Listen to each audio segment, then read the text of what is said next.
Bang hasil agenda sidang hari ini, Bang? Agenda sidang hari ini tadi sudah diputuskan Ya. untuk selanjutnya adalah mediasi sesuai dengan peraturan Mahkamah Agung. Tadi sudah diputuskan ada 2 hakim, hakim yudisial dan hakim non yudisial. Jadi habis ini mungkin saya akan mencari untuk bertemu dengan mediatornya untuk mengatur jadwal supaya minimal minggu depan ada pertemuan untuk membahas kelanjutan proses hukum ini seperti apa. Karena mediasi itu memang diatur berdasarkan peraturan Mahkamah Agung dengan tujuan kedua belah pihak mungkin bisa membicarakan permasalahan secara baik, secara kekeluargaan untuk mencapai kesepakatan secara musyawarah seperti itu. Tadi sempat juga ditawarkan mediator dari luar, Bang. Kenapa Ya, alasannya memilih untuk dari mediator? karena yang terdaftar itu mediatornya itu pasti ada di pengadilan. Jadi setiap pengadilan negeri, seingat saya, semua sudah ada daftar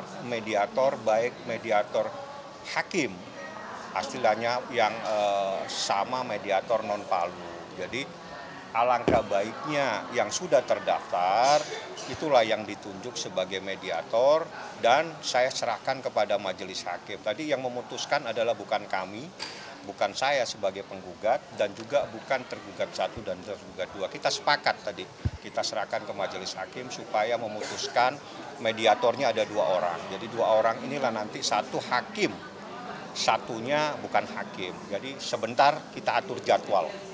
Mudah-mudahan minggu depan ada titik temu untuk membahas persoalan ini, ya kan? Karena persoalan ini adalah sesuatu yang terkait adanya kesepakatan secara lisan yang terjadi di tanggal 13 November 2024 seperti itu. Bang, saat mediasi nanti mungkin Nikita Mirzani akan menyampaikan apa, Bang? Mungkin ada pesan Kalau yang ingin disampaikan. usulan mediasi itu bisa saya buatkan, tapi berdasarkan peraturan Mahkamah Agung, para pihak, artinya para pihak itu prinsipal ya, di dalam hukum itu istilahnya prinsipal, diwajibkan untuk hadir, kecuali dengan hal-hal yang memang luar biasa dia tidak bisa hadir. Nah, yang jadi masalah, posisi Nikita Mirzani saat ini ada dalam tahanan, Ismail Marzuki ada dalam tahanan, dan itu menjadi kebijakan daripada kejaksaan. Apakah memberikan izin atau tidak? Nanti mungkin, ataukah ada jalan keluar lain, misalnya melalui video call atau apa. Nanti kita lihat teknis, itu teknis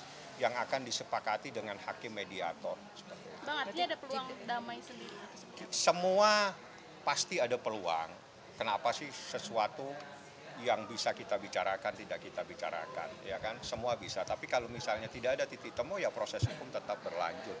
Karena di dalam suatu permasalahan, titik akhir dari persoalan itu adalah mencari kebenaran. Dalam kebenaran itu pasti ada keputusan seperti itu. Bang, jika emang ada peluang untuk berdamai, apakah seperti apa perdamaian? Saya tidak tahu. Cuma aturan mediasi itu adalah mendamaikan para pihak, menjembatani para pihak supaya membahas permasalahan tersebut secara baik. Itu adalah fungsi mediasi, di mana dalam mediasi itu akan ada namanya hakim mediator. Mereka yang akan, apa sih usulanmu misalnya? Dari saya mengusulkan apa, nanti dari tergugat mengusulkan apa. Itu teknis. Nah, kita lihatlah kalau memang ada hal-hal yang bisa dibicarakan. Kalau misalnya tidak ada titik temu, ya proses hukum berlanjut seperti itu. Tapi ada syarat gitu masih, Bang, mungkin dari Kaniki? Saya kan belum bertemu lagi. Hasil ini nanti akan saya sampaikan. Pasti minimal hari ini atau besok saya akan bertemu besok dengan jadwal yang diatur oleh rutan. Jadwalnya kan hari kerja ya, dengan jam yang patut, jam pagi. Nanti pada saat saya besok akan saya sampaikan, Nik, ada hasil sidang seperti ini, dibentuk hakim mediator 2 orang, nanti Niki usulannya apa, nanti mereka usulannya apa, nanti ya itulah dijembatani oleh hakim mediator. Bang, jika tergugat ingin negosiasi, saya tidak bisa menanggapi. Yang jelas kita kembali ke sistem ya. Sistem yang diatur dalam peraturan Mahkamah Agung, hakim mediator adalah menjembatani, mendamaikan, memberikan jalan keluar kedua belah pihak untuk membahas, membicarakan secara baik-baik. Itu fungsi hakim mediator.